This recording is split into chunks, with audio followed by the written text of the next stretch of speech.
Hello everyone, welcome to the Reinvention Podcast. My name's Eddie, and today in our conversation we are going to be exploring humanity's complex, beautiful, and infinitely mysterious relationship with time. Thanks very much for listening. Hi everyone, I'm Kat Hayes. And I'm Angela Bode, and today we're joined by Eddie. Hi. Hello. How you going? I'm good. I'm great. Excited to dive into some juicy details. Yes, so good. That's awesome. Well, before we dive into the juicy details, I can't wait for today's episode. We'd just like to acknowledge the traditional owners of the land on which we gather virtually and also in person today for the first time in a really long time. So exciting. Angela and I are on the same land today, on Wurundjeri land, which is part of Kulin country. We'd like to pay our respects to the elders, past, present, and emerging, and also for those on whichever land you are all on today. We also like to pay our respects to elders of all other cultures present today. So I am beyond excited to have Eddie on the show with us. Eddie and I have been friends for a very long time. We used to work together a couple of years ago, and we have a deep passion for 90s rock music, and in particular the Cranberries. Yeah. Yeah. I was really sad. Yeah. That's right. It's like it warms my heart that you're here with us today. I've always wanted to get you on the show ever since we started the podcast. So so thanks so much for joining us. So today's topic is one that I know Eddie, whenever he speaks to people, can get like into awesome rabbit holes just by having people share their stories about their experience of time. And it's one of these concepts that is one of the biggest mysteries that we have as humans and as creatures living on Earth and space, because time and space are also one and the same, which is just also mind-blowing to me. When we start to get into this topic, we kind of see time as like the clocks, the calendars, lunchtime, dinner time, bath time, all these things, deadlines, like having all these things in our lives that we've actually constructed. So that's the time that we've constructed, but time is also experienced in a completely different way. Eddie is a temporal designer, which is basically someone whose mission is to understand and design time. Is that right, Eddie? That's correct. Great definition. Yeah. And one of the best things that I love about you is that in order to really, absorb yourself in this concept, you actually have an alter ego. That's correct. Yes. Yeah. Can you tell us a bit about Dr. Time? Yeah. So for about the last 4 or 5 years, I have this alter ego character called Dr. Time, and he lives both online and offline. So he wears this white wig. He kind of dresses in a Japanese yukata, which is like a male version of a kimono. And he preaches the gospel of time. And one of the reasons I sort of emergently decided to create an alter ego, not only one to explore the nature of identity in this modern day world, that was one thing, but two, I needed an all immersion type vessel to do this kind of deep sense making. And so having an alter ego was sort of ended up being part of that. And through this vessel of an alter ego, that has been a kind of signal that has attracted different time thinkers around the world, just has allowed a kind of unfolding to happen. And from a kind of design perspective, if we look at heroes throughout time, heroes of the modern day world, Superman and Batman, having an alter ego was an essential dialogue that helped them understand their work in the world. I love that. I love that. Yeah. So I hope that Dr. Time, in some way, shape, or form, joins us here today. Yeah. Yes. If you can channel him, that would be awesome. Yeah. He is right here all the time. Yeah. Yeah. Eddie, you're also the founder of Temporal Labs. Yes. Can you tell us a little bit about that? Yeah, it's just my small little advisory firm, and I work with clients both in Australia and overseas, and we explore and model different ways of looking at time.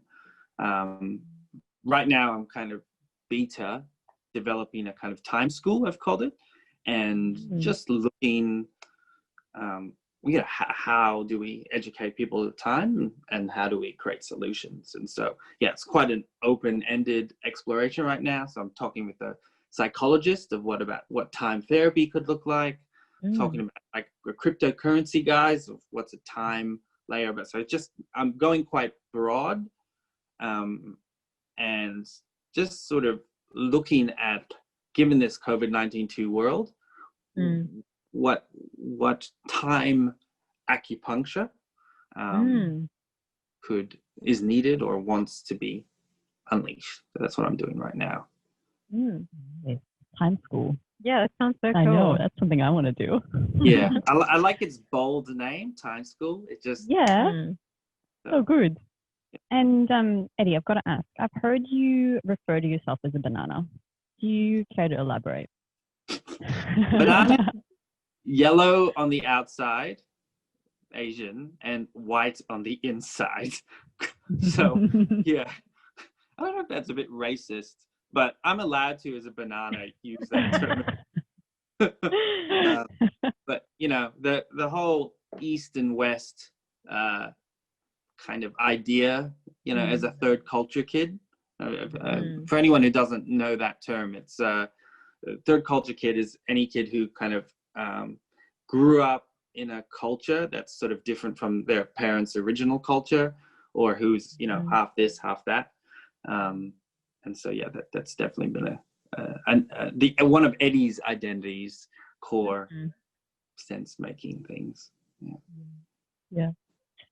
Well, let's dive straight in. And a good place to start is right back at the basics. Eddie, can you give us a definition of what time is? What is your definition of time? Boom! The big question, the epic question, the question that has many different answers. I'm going to tell you about the question itself. So I'm going to read a quote, and all time people will quote this. Like, it doesn't matter if you're a physicist or an artist. Like, it's kind of like the 101 quote that people say, and it is used because it's important to give context. So, it's a small quote, but I just wrote it down because I just want to make sure I say it exactly word for word, okay. So this is a quote from Saint Augustine, who is a theologian, philosopher, and actually a time philosopher back in the 13th century. So he says this: "What then is time? If no one asks me, I know what it is. If I wish to explain it to he who asks, I do not know."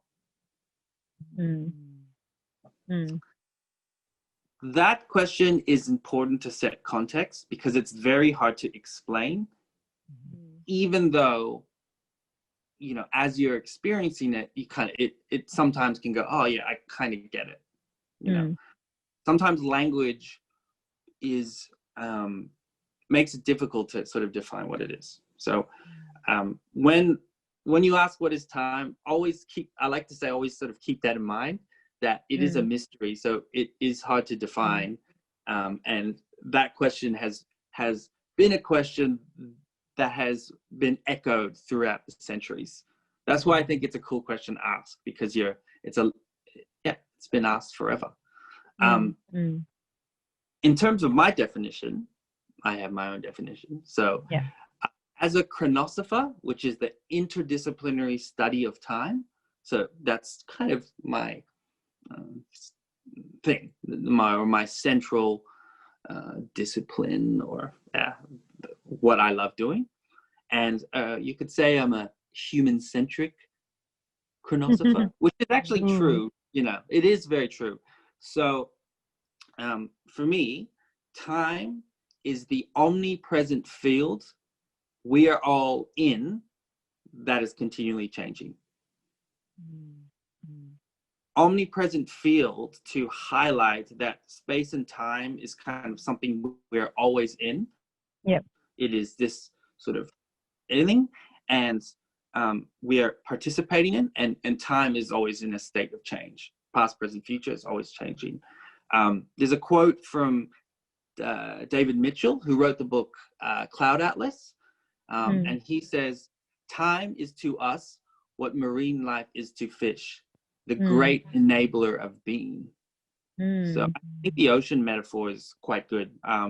I stumbled across, I think in 2015, I was in Collingwood and I looked into a shop and I found this beautiful image. It was a clock, but with fish in it and an ocean. And, to me, that is the cross of my work. So yeah, that's how I see it, and why I believe everyone has some kind of contribution when asking what is time, because we're all participating. It's not just the scientists and the experts who should ask what is time. I think all of us in our exploration of time add to the collective field of understanding of what time is. That's why I'm such a big advocate of, everyone should talk about it. I'm I'm an expertise, but really I'm just a catalyst or container for people to talk about. And so I was talking about the time frameworks that we've created, like clocks and timetables and that kind of thing that we've created because of industrialization and those types of movements. But we all know, and I mean, we felt this year more than anything, how much the experience of time is completely different to the ones that we've created. Yes. Time can sometimes feel really slow, the whole thing around time, if you're having fun, time goes really quickly and that kind of thing. And even in Harry Potter, where there's a little time device, which is if the conversation is going really well, it slows down to allow for more conversation and allow that expansive feeling of enjoying the moment. Really? So yeah. Can you tell us a little bit? It's so cute. I forget the device itself. Of course, I would know about the weird Harry Potter stuff, but what can you tell us the difference between the time that you experience versus the time that we kind of live our lives to? Yeah. So one of the ways to understand time is the use of metaphor. And one of the metaphors or concepts that the Greeks use, they kind of define two types of time, Chronos and Chiros. So Chronos refers to the clock time, the mechanical time, the unification, the units of time. And then Chiros is the experiential time, or the opportune time, or the felt sense of time. So, in relation to what you just shared, the conversational quality of time, when you're having a conversation like we are now, it's we don't say, "This is a fantastic 10:23. This is such a look at this 10:23." No, we are in dialogue and it feels good, and we're kind of not aware of our Google Calendar right now because we're just immersed. So yeah, or if you want a more precise definition, you could say quantitative or qualitative time. That would be another framework. Nice. But I think it's just I think that definition, while sometimes I think it's too simplistic, it does work. But I think its aim is to show that time isn't one thing, it's two things. And one is the experiential thing that happens in conversation, Yeah. Yeah. Awesome. Yeah. So can you tell me, with the time deadlines, the framework, the quantitative version. Yeah. Has that led to any kind of misconceptions that we have around time itself? Because it feels like we're heavily weighted towards one version of the two things that you just spoke about. Correct. Well, here's a koan. The clock is not the time. And the clock is the predominant artifact or god, you could say, of how we organize, coordinate, structure the modern world.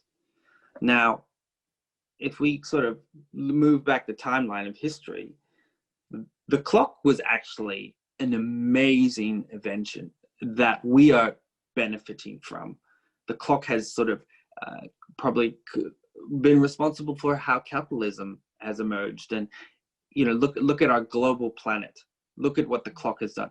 Would we be able to coordinate to the intricate layer that we do today without the clock? No, you know. So I'm hesitant to kind of, I think what's happened in this day and age is, you know, we become a chronified culture and society and people of time, and that has brought us an amazing amount of novelty and invention and coordination.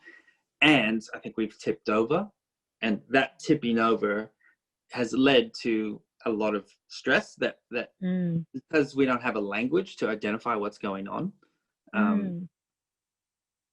We perhaps we're yearning for Chiros again. So yeah. I mean, does that answer the question? The misperception of the clock is the time, and just highlighting that a lot of kind of things that can unlock. Yeah. I was reading in preparation for this episode. I like to, you know, read something. I must admit, I listened to this book. I didn't read it, but it's called The Order of Time, by Carlo Corvelli. That's my attempt of a beautiful Italian accent. Good. Did I do that okay? Yeah, so good. Thank you. Channeling my inner Italian, I was going to say goddess, but let's maybe not go there. Anyway, Carlo kind of goes through a few chapters of, you know, the story of different philosophers just trying to define time. And he describes how in the early or late 18th century, early 19th century, a lot of, because the clock was measured through the sun. So every clock tower had a sundial. And you knew it was the middle of the day when the clock was the high, or the sun was the highest, giving you midday. But it also meant that midday was going to be different depending on where you were. So every location had its own time, which I thought was beautiful, because everyone lived in this little microcosm universe of their own time. And it was only when there was a train schedule, or when trains started going between places, that they needed synchronized time. Because before a horse and carriage, they were like, well, I'm going to leave now, my midday now, and I'll arrive in roughly 3 days. So you know there's about 3 middays and 3 nights when I'm going to be there. Versus with a train, it's going to move a lot faster. So you had to then synchronize time, and there was a bit of a back and forth around how that was going to work. And they ended up working out the time zones, and that was the only way to do it. But imagine if we all kind of had our own little time zone bubbles. Our own ecologies of time that were responsive to the niche needs of a particular timescape. Like you guys have experienced that in Melbourne, right? The normal times doesn't work anymore because the patterns of time have changed. And so, you know, every place has its own time needs. Thanks for sharing what you just said, because it just ignited something in me that we talk about time travel, you know, but we don't talk enough about a big thing that has changed time in a modern day world, which is travel time. The railroad transformed travel time to get from A to B, and it's synchronized a global time, right? Before travel time, you had a town in one area of the country in another. So they were kind of operating in their local times. Trains came along, and to organize everything, we needed a central structure of time. So travel time changed time. And travel time is changing time. Like, what will happen when we get to Mars and we can go to Mars, and we have to deal with Mars time and Earth time, you know? Yeah. Travel time has changed time. Have to think about that, listeners, you know? Yeah. But like, you know, just going back to what you were saying around stress, because even in this discussion that we're having now, when we're talking about days to get somewhere by horse and carriage, and like thinking back to when our parents were younger and how they would send letters in the mail. Yeah. And you wouldn't know whether your sweetheart loved you, and it would take ages to hear back from them. Whereas now, like, if we don't get an instant message on our phones, we start to stress out. We're so anxious all the time.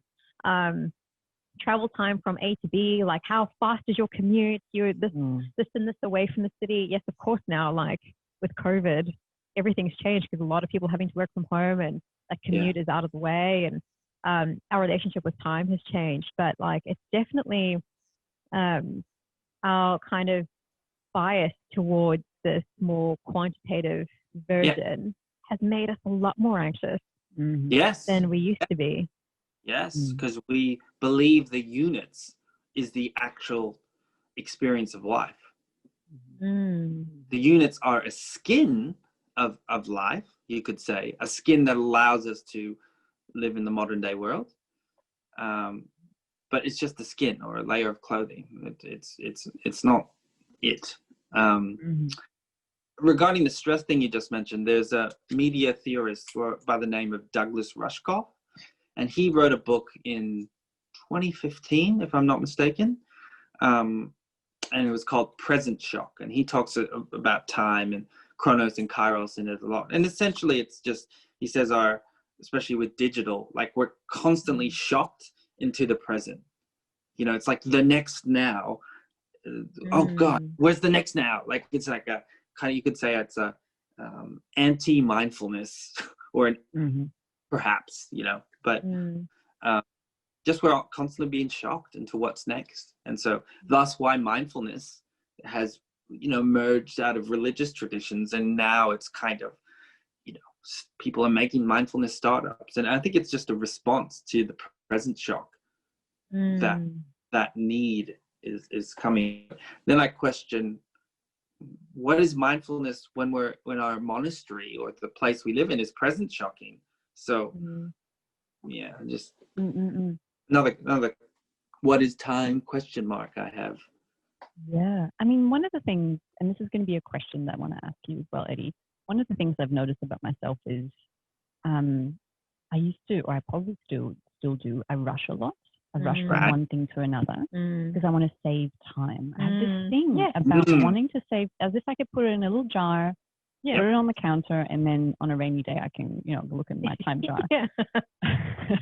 So I find myself rushing because I want to save time and make the most of time now. Now, ever since having been in lockdown for the majority of the year, I realized that there was nowhere to rush to, and I was actually enjoying the time that I had. So the question I had for you, Eddie, what are some common kind of behaviors that people have created around time, like mine, around being rushing and this sense of wanting to hold on to it and save it? I think the rushing thing, one way of describing it, I think it's like internalized capitalism. That's kind of time as money. You know, that is so deeply embedded in this day, and how we like just relate to time so deeply. You know, that gospel is, as we've heard since we're little. So I think that's one explanation to see maybe why we feel rushed, or this sense of not wasting time, you know. I think on an existential level, it could be fear of death. Or fear of one's potential not being utilized. I think there's many stratas of what that one activity you just mentioned, you know, could be also on a psychological level. I haven't read too deeply into this research, but you know, different people perceive the amount of time they actually have differently. Like some people can get clear assessment, where other people sort of, it's a bit blurry. So I think there's some like brain time things going on as well. Because I end up calling them, again, this is what I love about time. There's so many layers to just describe one activity. But that's my 2 cents perspective of why you feel rushed. Yeah, no, it's a good point.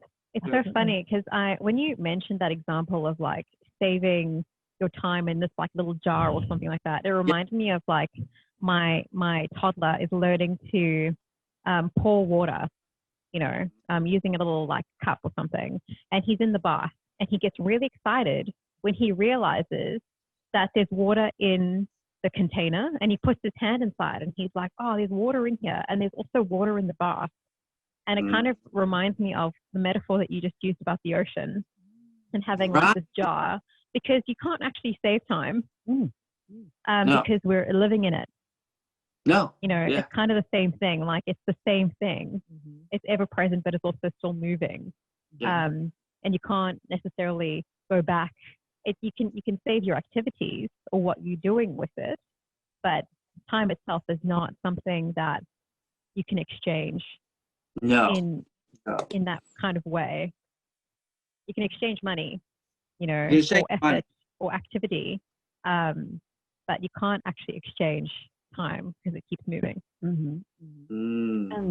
Eddie, you probably have come across this. So again, in this book, The Order of Time, and this is a really short version of what he talks about in this book, but Aristotle, his definition of time was a measurement of change.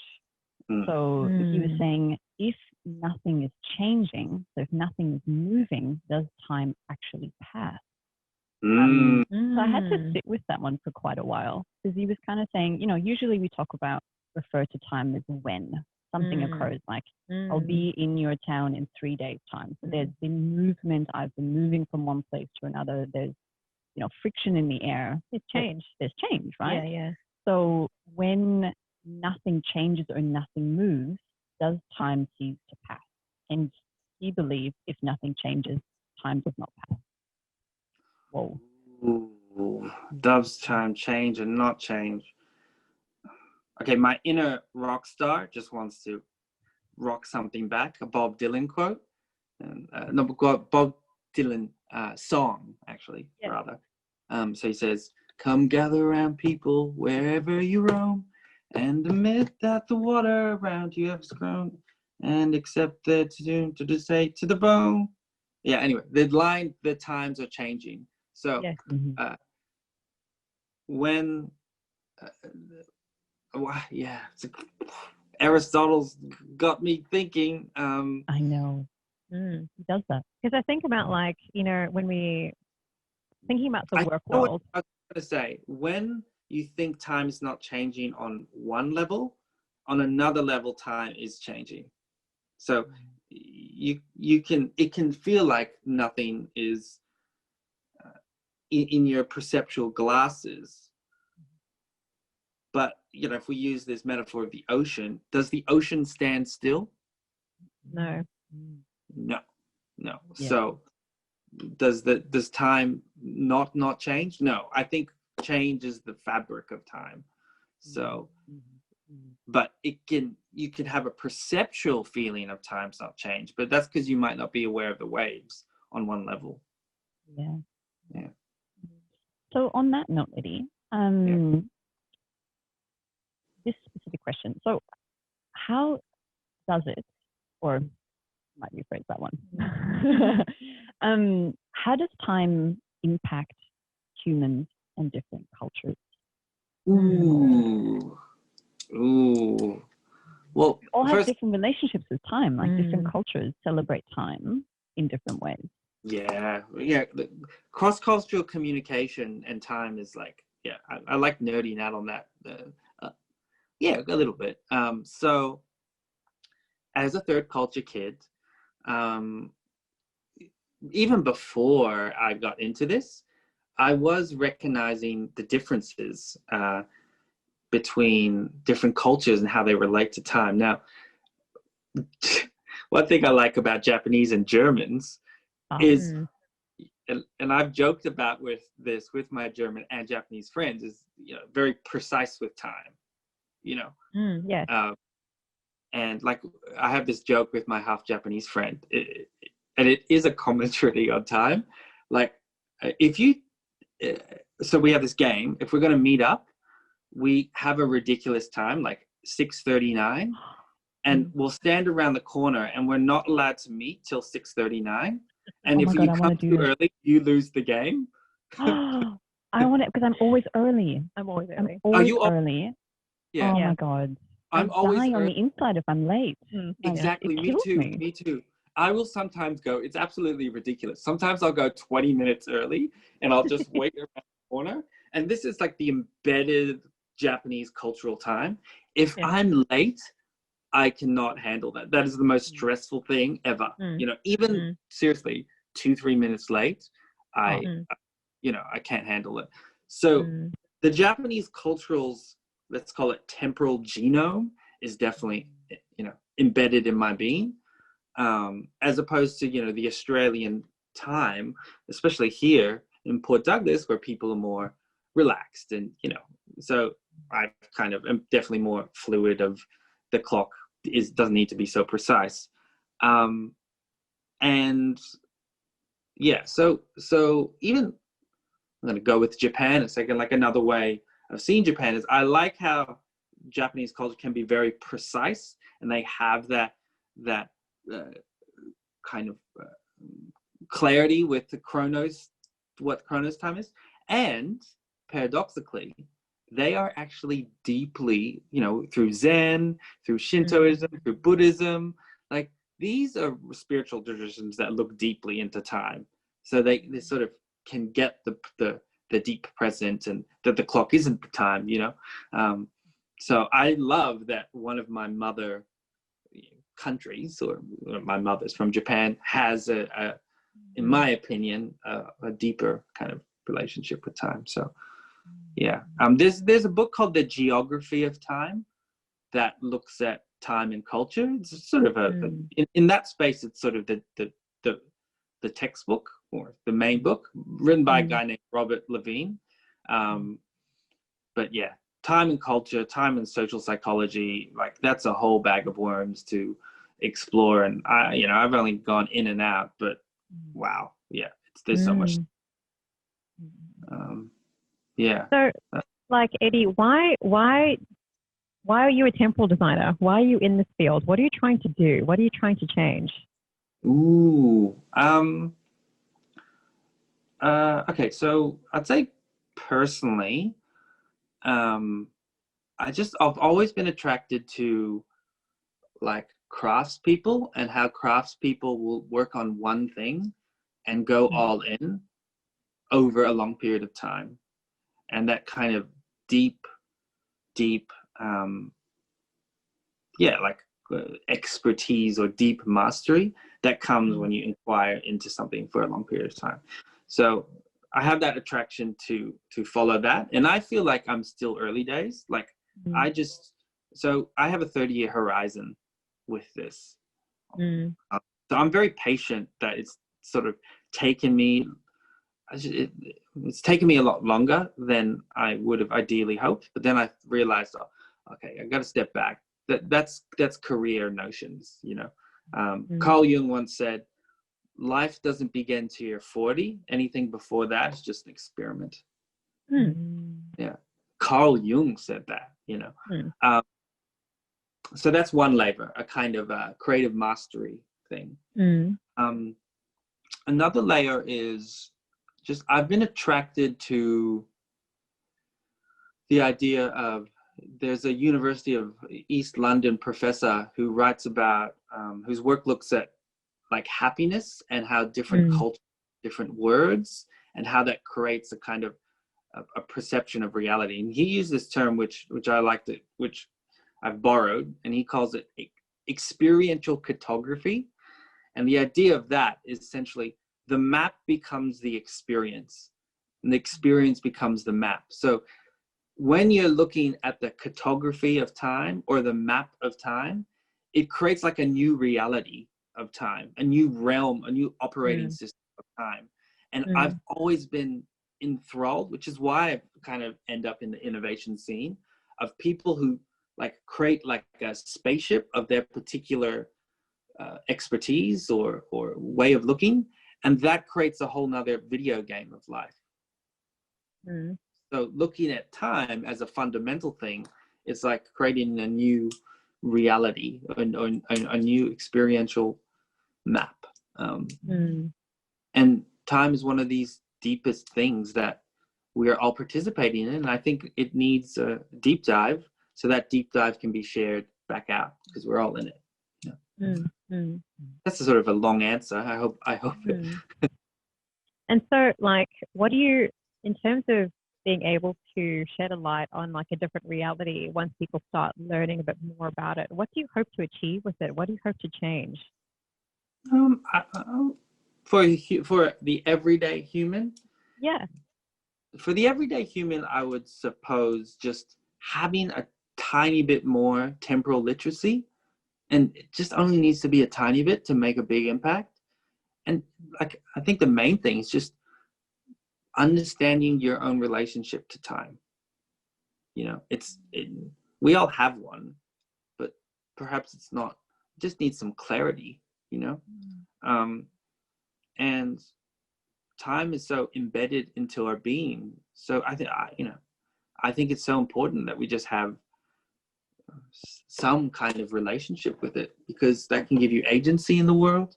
It can help you, shape the world. So, yeah, I mean, that's for the human. On the largest scale, I think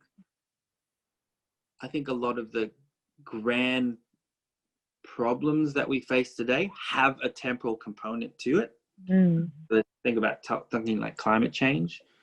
Climate change, temporal distortion. We cannot resolve Earth's time or planetary time with structures in our world that reward short-term time. Or, struggle between long-term thinking and short-term thinking is a time horizon challenge. So as an invitation to my own work, and I think I need to integrate this into my my social change work and the narrative, but like their grand temporal challenges, and in understanding our own relationship to time and the relationship to time of the world, we can begin to solve those grand temporal challenges. We have social and environmental challenges, but in that space, there is a kind of a temporal lens too. So that's one of the many reasons why I do what I do. So our relationship with time and it being potentially a little bit disjointed, where's the first step to get started in reshaping that relationship, or finding a better, trying to think of the best way to describe it. I think you know what I mean, Eddie. Where to start? Where do I start? Okay, let's start with language, because language, your world, and how you navigate the world. So time is actually the most commonly used noun in the English language. So you probably say time maybe 100 times a day. It's so funny. Like in this podcast, I'm kind of like paying extra attention every time we use that word. Exactly. Yeah. Exactly. Like, yeah. And that's the thing, right? You talk about time and you become aware how many times you say. So what that points to is, wow, this is how much it is a feedback loop on our everyday world. Every time you say time, it actually means so many other. You could be describing your interior relationship. You could be describing, like, in some ways, the term time is like almost like not about time from this layer. It is the word that is interfacing all the time of how our inner world like relates to our inner world. So I think it's like a very fun way of recognifying your perception. It's just looking at like how many times you use time and just noticing it, you know. Oh, there's a clock in the subway. Oh yeah, that's cool, you know. And just beginning to use that term before is your experiential cartography of time that you're already in. And keep it simple. I think I've learned this is that time can be very overwhelming. You know, I get overwhelmed. There's too much. Like, you just open a book and what is 500 definitions, physics, blah, blah, blah. Like, oh my God, you know, sometimes I get sick of time. So dense. So, you know, I don't think an everyday person needs to start there. I think it's just more important to observe your own time and do it in small time. You know, you were just talking about overwhelming, like time feeling a bit overwhelming. And like, that's been a really big theme from all of our podcasts. When we start to look at systems, you know, it can get really overwhelming when you look at stuff that's too complex. It can feel too much. And so starting with something small that you can do, even just gaining some literacy around, is always kind of the first step that we hear from all the reinventors that we have on our podcast. But do you think that sense of overwhelm is one of the reasons why we really battle with long-term thinking? Or like, is that just part of like the frameworks in society that we've created, like democracy and elections every kind of 4 years, that lead to that short-term thinking? Do you think it's both, or do you think it's just the sheer overwhelm? Well, I definitely think the operating system of our world rewards short-term thinking. It's not really embedded with long-term thinking, like you said. Like, you know, educational systems are embedded in one-year structures, you know, or political cycles. And look at the horror we see in political cycles. You know, in a certain country right now, the 4-year political cycle means disconnection from the long-term political cycle, and that's. I also think the brain and the body and the human animal that we are, it takes some time to kind of rewire a long-term thinking. Like, we are short-term beings. If you know, we're still thinking the tiger is coming, so our brain just reacts to the micro short-term. So there's this book called The Good Ancestor by Roman. I'm going to really pronounce his name horribly. Chronosophy. He's associated with the School of Life. And he wrote this book called The Good Ancestor, and it's a great kind of solid 101 of long-term thinking, and he has some really good models. But I'd recommend reading that if anyone really wants to just go into what that long-term thinking is. I mean, when we think of the classic long-term thinking, my mind goes straight to Gaudi and the cathedral, right? So are there any things that you can observe, that you have observed, or that you can kind of comment around that kind of what he did and his attitude towards what he was building, that we can kind of learn from? Or any kind of observations? I think maybe getting over ourselves. And what I mean is getting over humanity as our timeline, which is hard to do because we can only exist in our lifetime. And so... Or can we? But Well, but it's hard to sort of... Because we're not going to exist after we die, it's hard to live in a space, I think, where you're continually in this felt sense of, you know, my lifetime is just one slither. Like, it's hard to live that day to day, right? How are we in our day-to-day lives empathetic towards, you know, 2080 when we're not going to exist?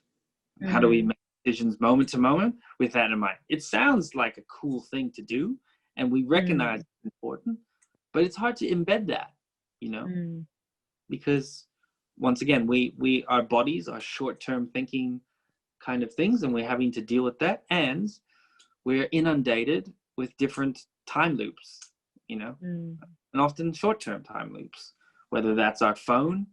which is telling us who when our read receipt was, you know.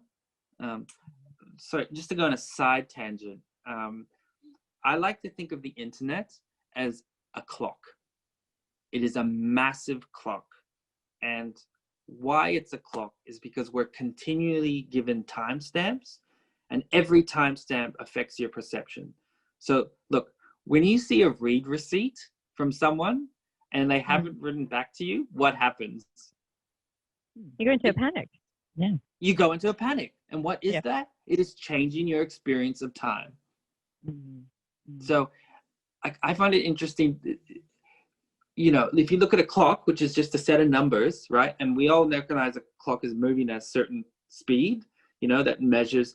But with the internet clock, we're just giving all these numbers all the time, you know?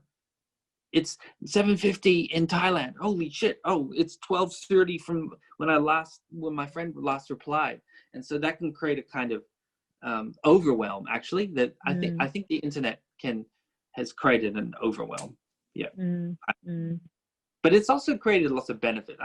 I'm just very hesitant, you know, in my work to say good, bad, or I just think there's like light and shadow, and they're all kind of intertwined, and that's why time is complex. Yeah. So if we changed how we view our relationship with time, like what, if you were talking about like people getting literacy and getting, you know, understanding their relationship with time, what would an ideal future look like to you where that was true? What would happen as a result? Ooh. What would happen to the world if more people had time literacy? Yeah. Well, okay, so we'd be able to perceive time, and in perceiving time, we would be able to perceive patterns of life that are already at play that we couldn't see clearly. So it's almost like we would have another set of hands to play with the materials of space and time. And in doing so, we would be able to, you know, change better. In a more meaningful and conscious way? Is that what you mean? Yeah. So let's say we had time literacy. You know, we all had let's call it like level 1 time literacy, whatever that is. And we had a long-term thinking, like a cathedral problem, right? How's the city gonna live in 2080? We don't know. So we all come together with some time literacy. You know, we're all perceiving time a little bit more. We're thinking about time. We know it's like a material that we can, like, that's what I like temporal design. Time is a thing that is designed, and thus it can be redesigned. Like in your work as designers, like customer experience has a time thing. Like, you know, service design is, the service is something that happens over time. Like, so we understand we can design things. And so like what I get excited about, like I sort of see the visual of, like, imagine if you had a collaborative condition where everyone had level 1 time literacy. So they're all hyped up and seeing time. You have a grand temporal challenge. Like, what would happen? What kind of new configurations, and how would we solve problems in a new way? And then how would we see new solutions? You know, that really excites me. You know, it's not necessarily what it would look like, but what would the literacy produce that would be completely amazing or novel? Yeah, that's what I get excited. It's rather than thinking about allowing time to happen to us, because I feel like a lot of people believe time is outside of their control. You know, it'll pass regardless. So, you know, time slips past you. There's nothing you can do about it. But I think what you're trying to say is time is just another tool in our tool belt. And the way we approach it, and the way we talk about it, and the way we wish to interact with it can change. I was talking to a friend yesterday, and just aging got brought up, how people are scared of aging, right? That's a very common fear.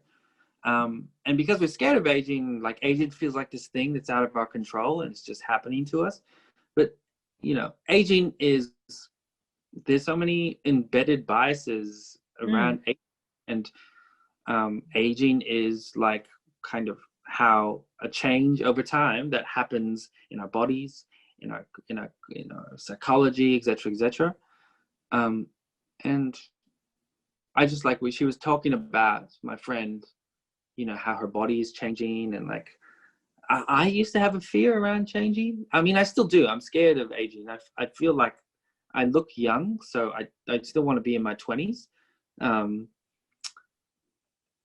But I've been reading another book.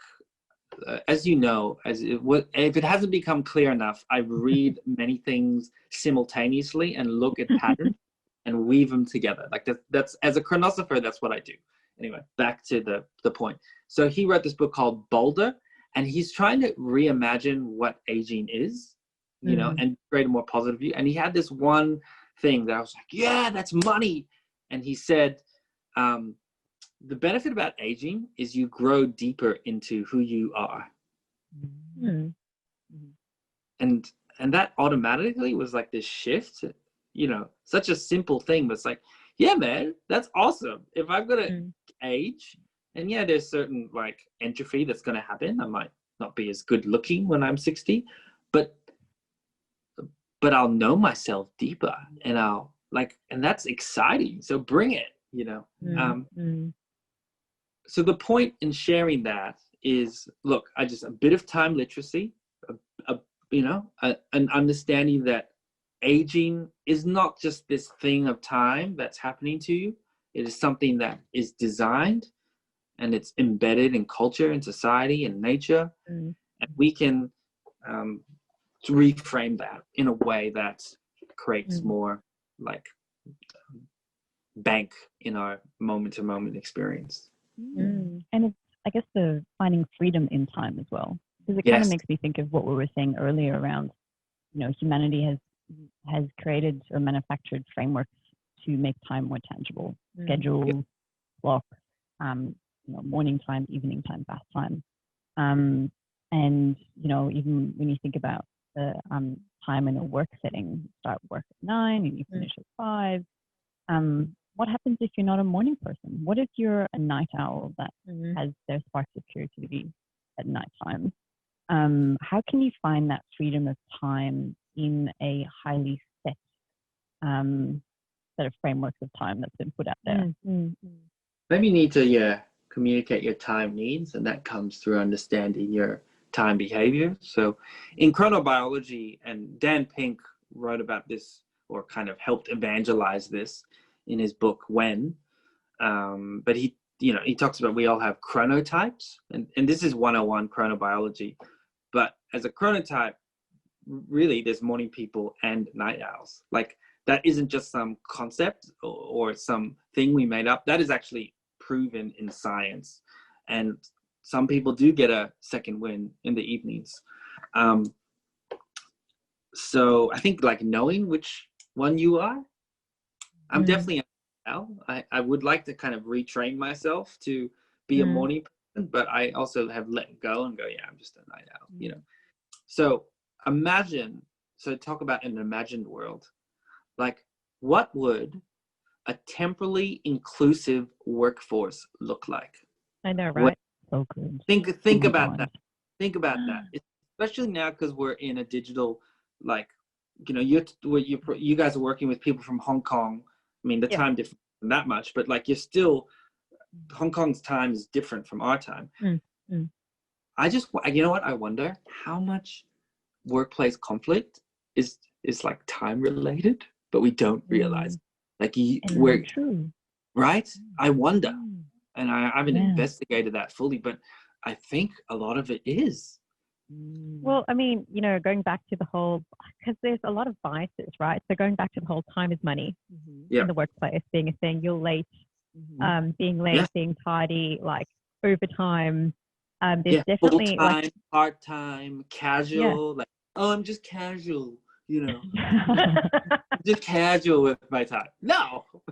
Yeah. But there's even just using the word casual, even the way you described it meant it kind of implies that there's less value. Yes. You know what I mean? Exactly. Yeah. And that part-time is sort of, there is a bias suggesting part-time is absolutely full-time. Yes. Yeah. Part-time probably, we should all be working part-time. You know, there's a whole like 4-day-a-week movement. Yeah. That's a fascinating world. So listeners, I highly recommend checking that out. And did you know, actually, for Melbourneites, did you know Melbourne was an early innovator in advocating for the 40-hour work week? Yeah, there's a statue near near RMIT, kind of in the park, that has like this in celebration of those who fought for the 40-hour work week. So cool. Yeah, so we to think ancestral thinking. The ancestors before us fought for time rights that we are benefiting from today. You know, important to keep that in mind. Working. Yeah, and it has become more flexible now. But there's still, even working digitally for a lot of us, there's still a lot of biases when it comes to time as well. Because I was just even thinking around, because we were talking about mortality, and how much of it is baked into our language. Like, what legacy are you going to leave behind? Your time, life is short. You know, like there's all these narratives that exist in mainstream culture that make us like have this fear over like coming to work late or not being on time, or like, what am I going to leave behind? I haven't used my time wisely. Like, there's a lot of like judgments we put on. I think so. I agree. Time in the mainstream. So it's just part of like, you know, the time literacy educational piece that you're trying to create in communities. How do you see like biases playing into that, and, you know, having a role in shaping or reshaping how we perceive, you know, our relationship with time is also our biases towards it as well? Well, I think I like to say that there isn't a time. The word itself is the first barrier. It isn't a time. There's actually many times at play. That's the first epiphany realization. So thinking that there's many times can give you just a way of understanding that there's many like interacting networks of times and there's biases, and there's, you know, operating systems of time. There's our interior time, like, and I think everyone has an inherent lived experience of time, right? We all have a lived experience of time, and thus we can all, it's almost like the time literacy is embedded in us already. You know, it's just sort of under the surface, or time is embedded in our being. So, I mean, that's why I love talking to a whole variety of people about time. Like, here I am kind of shut up, Eddie. Like, articulating my expertise. But, you know, what really fascinates me more, I think, is just hearing a whole variety of people talk about time, you know, and I swear to God, like, I learn so much about time just listening to people. I'm completely blown away that like someone will just bang out this time wisdom. You know, I'm like, holy crap, I did not think of that. That is wicked. What, you're doing this? You know, because I'm still time poor. I'm no time guru. Like, I'm a human who struggles with it and has my issues. So, but we're all kind of working it out and doing little things that are kind of, we could learn from, you know, and we could, if we shared, we could all create time health, you know. So time health, I like it. It makes, oh my God, I've got an idea. So thinking about time health and being more in touch with your own time and your own relationship with time, what we've been talking about. And I'm sure everyone else can relate to this, where, especially on the weekends, where there's not necessarily a prescribed schedule. There can be, unless you create it for yourself. But it's, sometimes it's morning time, or let's say you start waking up without an alarm. You check the time, and it's like 7:30, 8 a.m. And you're like, oh, I should get up. It's time to get up. And then, it's about, mid-morning, it's like time for me to have breakfast. So you're such a victim of time prescribed to you and the things you should do around that moment of time. Oh my God, how many times have I used the word time in this? There you go. My point. Oh my God, my mind is blown. Yeah. So when we think about being the health of time, I've always wanted to go away on holiday and remove any essence of clocks or reference of time, and for a period just live how my body wants to live. So wake up whenever I want to wake up, eat when I want to eat, nap when I want to nap, and let the sun dictate roughly if it's daytime, nighttime. Should I be sleeping? Maybe I should be sleeping during the day and I'll be awake during the night. I just completely forget the concept of a clock and time dictating what I should be doing. So holidays are not just escape or a break from space where you're living, but it's actually a break from time. A holiday is a holiday of time. Yeah, but okay, again, another behavior of myself. Yeah. Oversharing here. But when I go on holiday, the first 2-3 days, I'm so conscious of the time that I have on this holiday that I literally micro schedule activities within the hour because I want to make the most of it. Yeah. I freak out. I'm like, okay, so if we get up early enough, then we can probably get 2 rounds of breakfast in at 2 different cafes. Is that your German lunch coming out? Oh my God, so much German is coming out. Like, it's terrible. So I can't go on short holidays because it just means I'm on, overdrive. I need at least 2 weeks because by the end of those 2 weeks, I have actually let go and I've actually relaxed. But it's impossible for me to do it otherwise because I'm so hung up on not wasting time. There it is. Yeah, it's hard to exit out of the clock time that we're embedded in, and that's why it takes a while to get into the swing of the holidays. I love that feeling, and I'm sure many people listening to this are like, when you go camping and just you can be sleeping in a shitty tent, but it feels good, and you so many times I wake up refreshed, and why is actually. So my mind operates like a network, and it just goes in many different directions. Excuse me if I go on tangents. I think like the synchronization between nature and humanity is like a grand solution or a grand challenge to sort of think about. How are we not in that sync? And what would it look like to have a more integrated sync between Chronos, like cultural operating system or societal operating system, which has heaps of benefits, synchronization, coordination, production, time is money is actually also a good thing, like as well.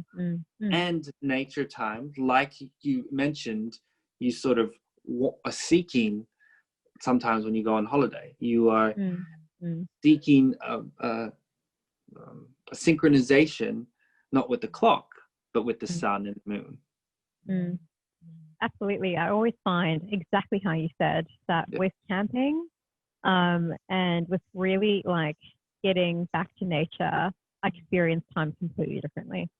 Right. And I crave it. Great. I crave it, and it isn't enough to go on a nature walk. Like it has to be embedded for a couple of days in a like crappy van, camping around where you're just not in touch. There's no signal. You make a fire. You kind of just get back to like nothing. And you feel like you've just like jumped into a cold pool and you get out and you feel so refreshed from it, even though, like you said, you haven't slept properly. It's a shitty mattress or you're sleeping on the floor. you're worried about bugs or whatever it is that you have going on, like you're dirty, all that stuff that we've taken away from us has changed our relationship with time, and the more urban living that we live. And we've seen that with COVID. The most popular houses in the real estate sector, the most popular searches have been around people are looking for bigger backyards, for more green space, green escapes, going to the country. And one of the people on our team lives out in the country, and she says her weekends feel longer. And that's part of the reason why she moved out there. She's like, I feel like I'm actually relaxing and enjoying myself out here. Time is slower. And I guess time is reflected in nature as well, because nature follows its own cycle of time. And it's really, I think it's really beautiful to observe that, because it's a bit slower, it's a bit kinder. And even though it follows the same pattern every time, like the seasons, there's a spring, there's a summer, there's an autumn, there's a winter, it enters each season afresh. New perspective. It's going to be, this is the winter. It doesn't matter what it was last year. It doesn't matter what it's going to be like next year, but this is a new winter. We don't do that. The seasonality of time. Seasons are a renewal kind of regenerative capacity of time. And when we're disconnected from the seasonality of time and just operate in one season, I heard someone describe the internet, like talking about the lighting pollution of our technology and how lighting shapes the time. The perpetual daylight of the internet. Like it's always the day. And so true. It's just, there's no such thing as nighttime when you go on the internet. So if it's always daytime, like a casino. It's like a casino. Yeah, it's, you know what it is? Yeah. The internet is the casinofication of our time. Oh! You heard it here first, everyone. You heard it here first. I like putting vacation on everything. Anyway, casinofication of our time. There you go. Bang. So we've been talking about COVID, and this is like today is an interesting day because it is the day of the election.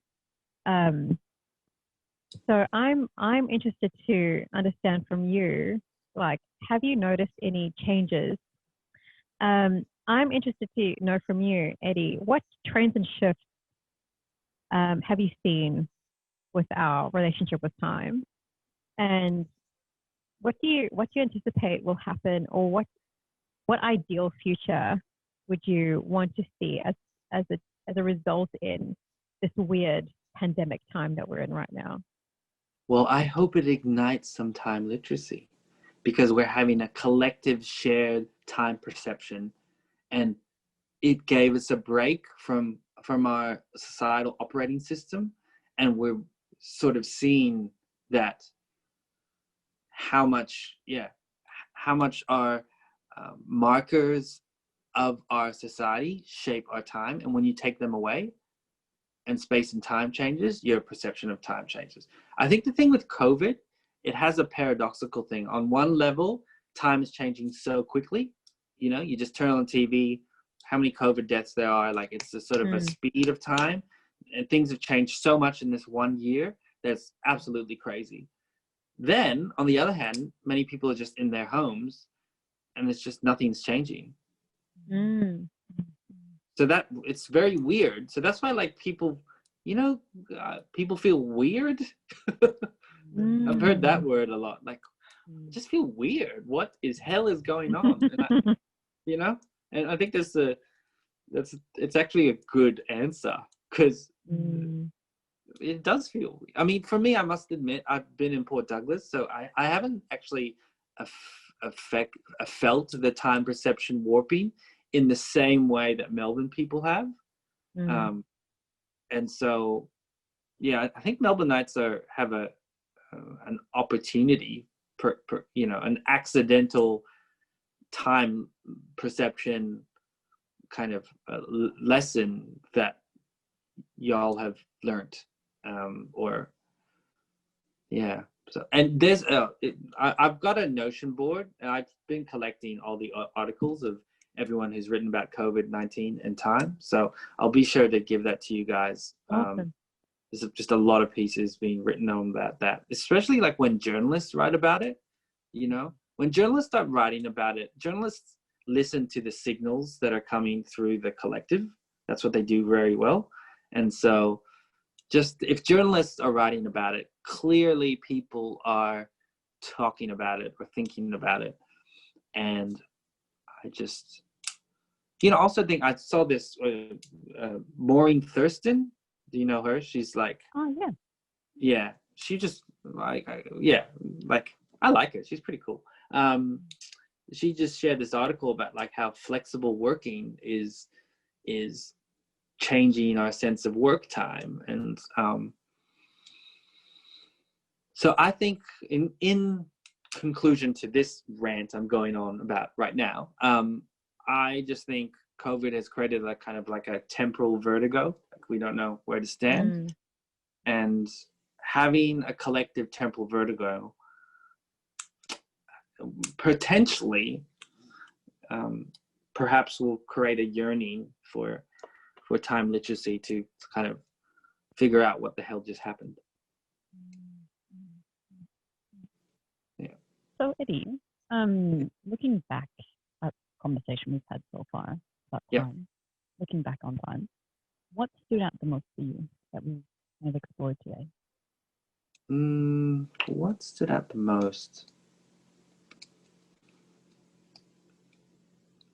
I don't know, just in hearing you guys, you two both like share your experiences, it just, and I said this earlier on, but I will repeat it because it's I would like to sort of bank it, is that we're all in a relationship with time, and the more of all of us clarify, articulate, explore, understand our own relationship with time, we all have time wisdom that is embedded in us. You know, it's not just expertise who have that. And I think you guys even creating this beautiful container for us to talk about this just highlighted to me that I'm just grateful that we could talk about this, and I just think it's really important. Yeah. And so because we like to get practical, and we've already spoken about like becoming more time literate, and that people have it already within them to do that. How can our listeners come to grips with their relationship with time? Like, what's some practical little tips to do that? And what outcomes or impact do you imagine might happen if people actually just started doing some of these small things? Yeah. I like you to use the term small. I've been looking at BJ Fogg's work, Tiny Habits, and he talks about like in behavior. Yeah. I love him. He's so good. I'm using him his work's amazing. But like just thinking about tiny habits, you know, and like if you want to do sustainable behavior change, you have to start tiny. So like what's a tiny time change, let's call it. And I would definitely say, just because, you know, his model is anchor behavior, but with a tiny change and celebrate it. That's the recipe. So I would say in your day-to-day life, just have fun and like write down when you notice time, like when you say it or when you're interacting with it. And it doesn't need to be this hard, like I don't subscribe to the belief of you have to track your whole day, like you know, I think that's place at a certain stage of your journey, or like, you know, I think that's valuable. But in terms of all of us, like just take note. Keep it really simple. Take note of when you say time just once a day. Just once a day. Just, I said time in this thing. That's all you have to do. Don't do 10 things, just one time, one day. And the purpose being is just to set up the, you know, retroactive system, that thing where you begin to notice patterns, and just plant a seed so you begin to notice patterns of time. And then that just and then the consciousness will sort of start kaleidoscoping itself again, because we're all in time. So you just need to see what you're already seeing. I think also this conversation, I think it's a really beautiful reminder that we can all create our own personal definition of time as well, rather than waiting to find that perfect definition that someone else has created for you. Just create your own definition of time so that you can create your own relationship with time as well. You know, through small behaviors, like noticing when the one time you say the word time during the day. I love it. I like that exercise too, because it's funny. You know, we laugh about it. I think laughter is a good behavior change. Like, that's why comedy is an effective communication tool, because laughter is a good way of banking and anchoring a habit. So just laugh about it, because it is ridiculous how often we say it. I bet you we've said it. I'm going to take a guess. Like, we've probably said it maybe 100 times. Let's say 101 more, like more, absolutely more. I reckon. Yeah. Oh, so good. Yeah. So as part of every episode now, we're also doing little micro challenges. So we're calling them the micro challenge for everyday change makers. So the intent of the micro challenge is for us to start to adopt some of the things that we learn and talk about in the show. So for example, you were saying, you know, taking notes of things that we say and do. So Kat and I have decided that we're going to take part in the micro challenge for the whole month of December. And we're going to share our journey of how we go with our micro challenge. And again, we're calling it micro because it's going to be something small, but significant. And we're going to share our journey. We encourage everyone out there as well to share their journey with us if they want to participate, or even formulate their own challenge around what they have taken away from our conversation today. Really easy. You know, you can just use hashtag the Reinvention Podcast, you know, all the socials. We want to be able to see what everyone is taking away, and also to be able to start to share this literacy around time with everyone. So I don't know, who should I start with? Kat, do you know what you want to do? I'm just really inspired by the tiny habits challenge that you've just said. Yeah, right. That's why I think the micro challenge, because I was thinking about the micro challenge, like, it's easy to say, I'm going to map my whole time, like, but you're not gonna continue with it after 2 weeks. No, you know. So what's a tiny time thing that what are you gonna do?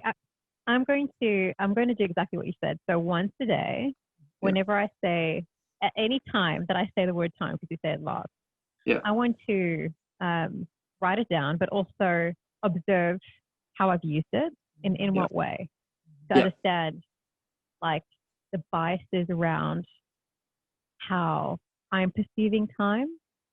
So if I tend to find like a pattern, because this runs over a month, if I tend to see that there's a pattern of me trying to save time, for example, it'll give me insight into my behaviors and where I'm thinking about what's valuable to me. So that's what I'm going to do. I like it. Eddie, do you want to participate in our challenge? Yeah, I'd love to. I think this would. Well, thank you for presenting this micro challenge, because I think it's probably a good tool, you know, in the time literacy learning curriculum. I think maybe this is like a, you know, early stage thing. You know what this is also? This time thing, it's not time tracking your clock time, but it's time tracking your qualitative time. This is chirotic time tracking, you know, and it's chirotic time tracking with behavior change effectiveness of doing tiny things first. So if anyone wants to be a bit more geeky, like you could, if it's quite difficult, although we will not admit that it is, just turn your phone off for a day. If that's possible. I find that incredibly difficult. Oh my God. You know, can you do it for one, or can you even do it for one afternoon? Or actually, let's do tiny. Can you turn off your phone for 1 hour? Just turn it off for 1 hour and just turn it off. and like, oh, I saw this study that talked about how your battery life and how much your battery life and like what percentage that affects your sense of time. So the battery life is a kind of clock. Like, okay, we all know when you have 10% and you're out, like what happens to your time? You feel like hurried, really obvious. Yeah. So like the battery is time. The battery clock is time. So that's why I like turning off your phone. Yeah. So maybe if anyone who's like really ambitious, or should I say ambitious in your tininess, try 1 hour, no phone, see what happens. I want to do that because I'll really, that holiday idea that I have. Of, you know, not having any concept of time and clock. I want to do that on the weekends. Why do I have to wait until I have time to go to a deserted island somewhere in the beautiful, you know? We can't go anywhere. I can't go anywhere anyway. So I should just do it now. So the challenge that I'm going to take up is turning my phone off for an hour. Great. Should I do it every day? Should I? No, stay small, because you want once a week. Once a week, make it tiny, right? BJ Fogg mantra. Like, time, the temptation is to get bigger, but your motivation is high. You know, your motivation will get lower level. It's below the action line. You know, what can you do that you will do when you have zero motivation? I'm so excited. Design with mind. So, yeah. We get too amazed when motivation is high. Because I want to get a sense of how you feel. Also, maybe the sense of like turning your phone back on. Is there going to be a sense of excitement or dread? Yeah. That's really cool. I can't even remember the last time my phone was off. Oh my God. Like actually properly Probably off. on an airplane, which was a long time ago. And even nowadays, you can have your phones on. Oh yeah. Which actually makes me really sad, where they're like, oh, you can use your Wi-Fi and stuff. And I'm like, no, I don't actually want my phone on for the duration of the flight, because there's no, like, hardly anywhere exists anymore where you can have your phone off and not be connected to anyone. So I kind of appreciate that about flying. I can't believe they've introduced that, you know, that connectedness. You know what? When I've been in planes and I turn into airplane mode, interestingly, and this is even before I was a time geek, like I often don't need to check my phone. So, like, I don't feel that, like, what you call it, hungry ghost thing. So I don't know, maybe it is possible to just turn off hungry ghost mode, you know? I think so. We just need to stop feeding it. The ghost. Yeah, the time ghost. They can't grasp time. It's just like, where's the time? I need the time, but I can't grasp time. Yeah. Awesome. So, Eddie, where can our listeners find you? So probably the best place is on Twitter. I think it's a great conversational tool. So I use Twitter a lot. You can find me at my normal identity at Eddie Harran, or at Twitter at Dr. Time _. Or you just Google me and it'll come up.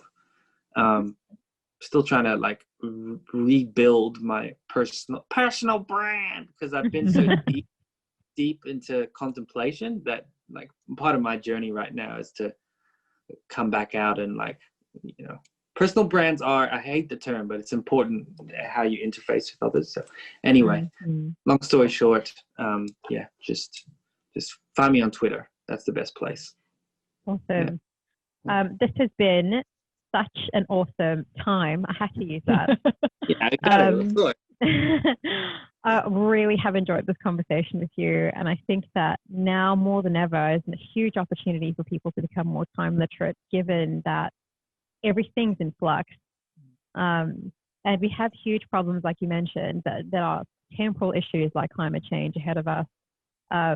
You know, with lots of like racial injustice behind us and even still present, that have all been kind of temporal issues as well. Like now is definitely, time is up to actually start making changes and becoming a bit more comfortable with long-term thinking and different modes of time and how to rethink time. So this has been such an awesome conversation, Eddie. Thank you. Yeah, no worries. Then thanks for sort of providing space and time to get my field of thinking out. It's sort of something I've struggled with sometimes, so I really appreciate giving this medium for me to do that, and you guys listening to me and us having a conversation. So thank you for a very great time. I had to finish on time. Yeah, exactly. Cool. So we've just wrapped up that episode. Woo! That was great. That was awesome. So much fun. So the biggest thing that came out of that conversation for me was our preference and dominance for, as Eddie termed it, the quantitative version of time over the qualitative version of time, which is all about like, the clock being how we measure time or how we know time, having, measurements of time, deadlines, things like that are driving the way that we see the world and what we value as being more important. But actually there's this whole other side, which is the more qualitative version of it, where it's the actual experience of time. When we say things like time is moving so slowly, or time flies when we're having fun, we start to express a bit more of a description of the experience of time. And even with the language that we have, it's really limited and really focused on the other version. Absolutely. And I feel like a lot of people can relate to this, where there's that tipping point where you constantly feel like you're running out of time, and there's that pressure associated with not having enough time or seeking more time to be able to do something. Yeah. And you can understand how this rise of mindfulness started to kind of break through more and more to help us strike a better balance between quantitative and qualitative time, because all of a sudden we were more into the quantitative space. Kicking goals, reaching all the things that we want to do within a dedicated period of time. This reminds me of this chaos theory and complexity theory is all about like the yin and the yang of the world and how things are unraveling as we move along. And you kind of see this playing out in the masculine and feminine view. So this is me getting really philosophical here. But for, life as we know it, as humans in this past, since we've existed, predominantly there's been this really masculine culture, which is all about facts, figures, measurement, logic, and straight lines. And so the yin to that is the feminine, which is all about curves and cycles and unpredictability and chaos. And when I look at what Eddie was saying about time, the quantitative and qualitative versions, the Chronos and Chiros versions, again, there's the yin and the yang happening here. And the experience side of time, or the more feminine side of time, is not one that we value, but I kind of see that same thing happening in parallel, but in a temporal version of that. Absolutely. And you know what? It all comes back to quantitative time being so deeply, connected to capitalism. Yeah. The pressure of time. Time is money, having to accomplish all of these different things. And, we've spoken about this before a couple of months ago with Lauren. This idea of, or this fear of running out of time, this fear of aging, this fear of not having accomplished all the things that you were meant to do, or that are subscribed to something that you should, accomplish. Yeah. And this underlying bias of aging is bad, have to stay young forever. So we're constantly fighting against something that we can't help will happen anyway. Yeah. Time will pass, we will age, but it doesn't necessarily have to be a bad thing. Exactly, and that's nature's time versus the time that humans have invented. Yeah. The fact that we will age, because that's just nature, and we're trying to fight against, that cycle. And the fact that seasons change and pass, and things are renewed all the time, and that's out of our control. Yeah, love it. And when we're in nature, time slows down. Like everyone will have had this experience. They would have gone out camping, spent the day at the beach, done a weekend down the beach, and you've got 48 hours away. Those will feel a lot longer in a good way,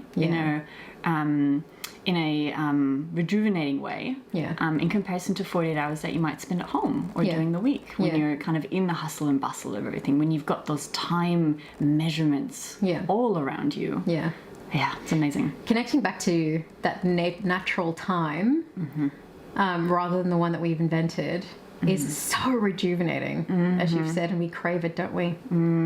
Yeah. And, you know, there's this like internal versus external time. You know, we've got naturally our internal clocks versus the external time that we experience. And as humans, we've created perpetual time. Through the development of screens and the internet and the addiction to our screens and social media, that we're perpetuating daylight, which the experts around the world have told us is not good for us. And that's kind of increasing that anxiety and desire for us to get back to nature. I think so too. The other thing, such an important takeaway as part of today's conversation, is Eddie's call out to improve our temporal literacy, to have a better understanding of what is our individual relationship with time and what does it mean as well. And going back to that need to balance, right? It's not necessarily saying that one, let's say, quantitative time versus qualitative time, neither of them are better or worse than the other. But I think it's striking that nice balance between the two and being conscious about when you might be sliding a bit too far into one direction and the other. And once we have created that, or better understood that relationship, we can create a language around it, we can start talking about it, and we can start to kind of be the change that we seek to see, I suppose. And I think that becomes really important when, as Eddie was saying, we're, again, so tied to capitalism and this dominant time narrative that we have. We're so focused on the short term that once we start to create a better literacy for ourselves in a relationship with time, we can start to solve those really bigger long-term problems that are past our generation once we understand what our relationship with time is. And it's so funny because the moment you start actually talking about this, it's quite easy to start thinking about, oh wow, like it's all around us, I talk about it all the time. I mean, how many times have we just said time just now in this brief conversation? We start to become much more aware of it almost straight away. So it's not a difficult thing to get your head around once you start talking about it.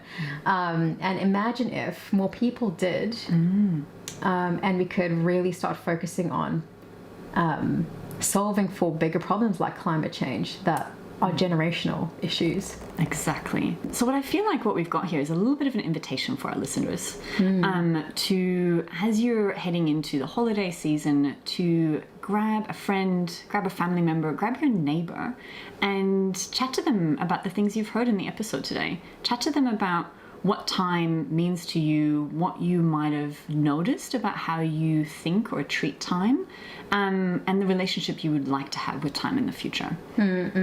It's such an interesting time of year because we always pause at the end of the year, even though it's crazy busy for many, many of us, to have a reflection and create these things called resolutions for the year ahead, even though none of us keep to them. But the fact that there's a dedicated time to break from the usual routine gives us that kind of circuit breaker to think about things a little bit differently. Exactly. And I love the idea of being a little bit more deliberate about the resolution this time and having like a temporal lens over it. Exactly. So rather than thinking about our resolutions being just more goals, that were, more measurements that we're putting on ourselves. And when you think about it, I've never met any of my New Year's resolutions. Maybe one, maybe two, but I don't even remember the ones I had from last year. Me too.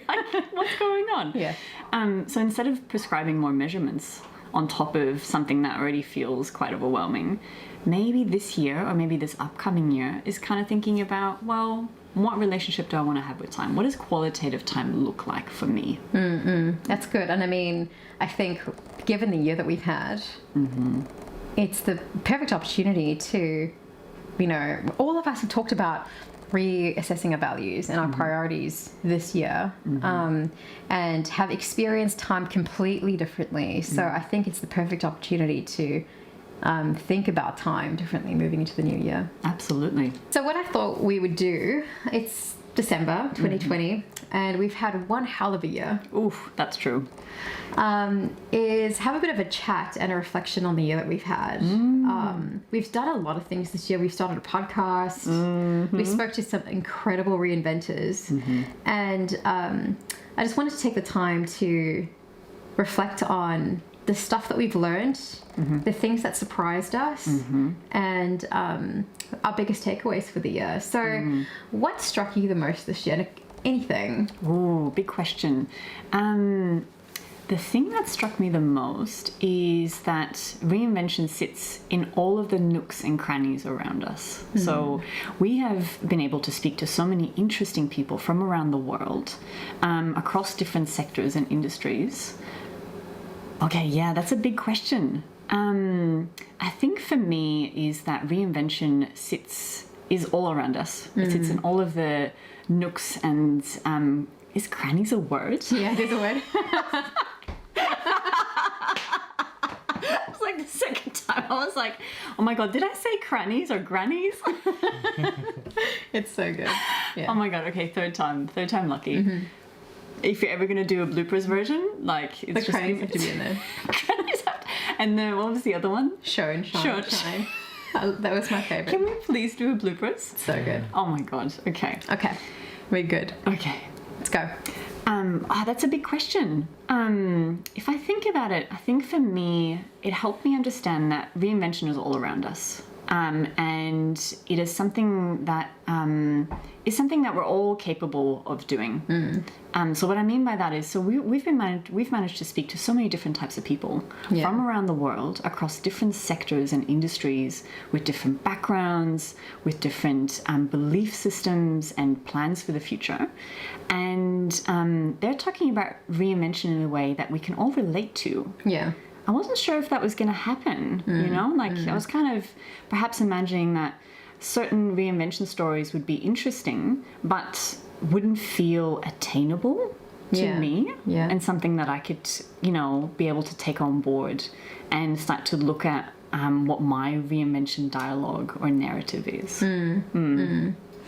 I think for me, the biggest gift that this podcast has given me, at least, is the ability to integrate everything that you've just been talking about into my own way of working, and how I see the world too. I feel much smarter, of course, talking to all these amazing experts, which is so great. But just being able to take the little things that feel really actionable and really doable and apply them, which I've been really surprised by. Yes, I know, right? Yeah.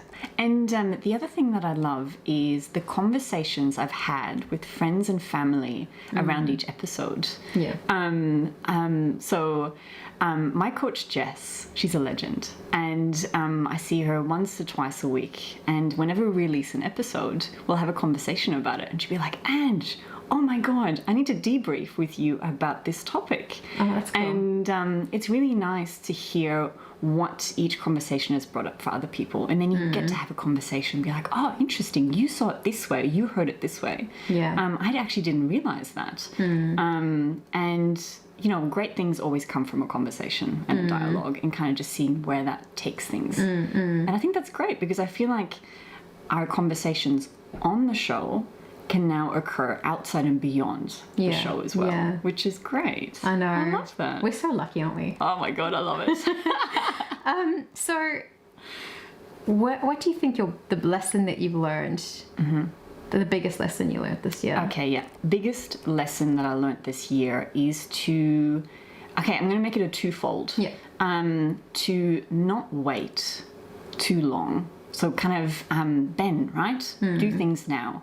Not sit around and wait for too long, because the moment will pass, and you know, the longer we wait, the harder it feels to do something. And then the second part is that anything, you can do anything. I know that sounds really cheesy, and we hear that a lot, you know, motivational speakers, where it's like, you can do it. I mean, Nike, that was their, is it still their tagline? I don't even know. But I think it helped me remind myself that so much more capable than I believe I am sometimes, and all of us as well. Yeah, what about you? I guess the biggest learning that I had this year was definitely from our podcasts, but around just some of the things people said and the key messages. So, you know, when we spoke to Lauren about death and dying, it has completely changed how I have viewed my relationship with death. And you know, being in a COVID world where we're so far away from family. You and I both have family overseas. And with the vaccine around the corner, it's obviously providing people with a lot of light at the end of the tunnel, but in lieu of that, having parents who are aging on the other side of the world and thinking about what they actually would love to have, and not be placed in old age homes and not be taken care of in a traditional way in a system that doesn't actually look after them the way that I would want to. Has your conversation with your parents changed on that topic? I think it's just been a lot kinder. Listening to them and what they actually really want to do without trying to impose what I think should happen from my really limited, you know, point of view, being of a different generation, thinking about death as being something really far away that's happening to me, but actually it isn't. So I find that, you know, in that episode, that's really stuck with me. The other one too that I was talking to someone the other day about was production miles versus food miles. Came up in conversation. So in Ben's episode, we spoke about the fact that we care so much about food miles. It's so trendy. It's been so trendy for, you know, the past 10 years. But no one ever talks about production miles of anything else, even though it all, whenever we look at an object, it's always said that it's built in China or Taiwan or somewhere else from where we live, and has traveled all over the world for it. And we don't have visibility of that. Absolutely not. Oh crap. I lost the thought I was going to... Damn it. This was going to be a smooth one. No idea what I was going to say. No. That's all good. So I think bits and pieces from conversations I find happen and occur in everyday moments where I'm reminded again of these things. And that's kind of being like little lessons all over the place on helping me look at the world in a completely different way. Yeah, it's good, isn't it? What stood out for you the most, do you think?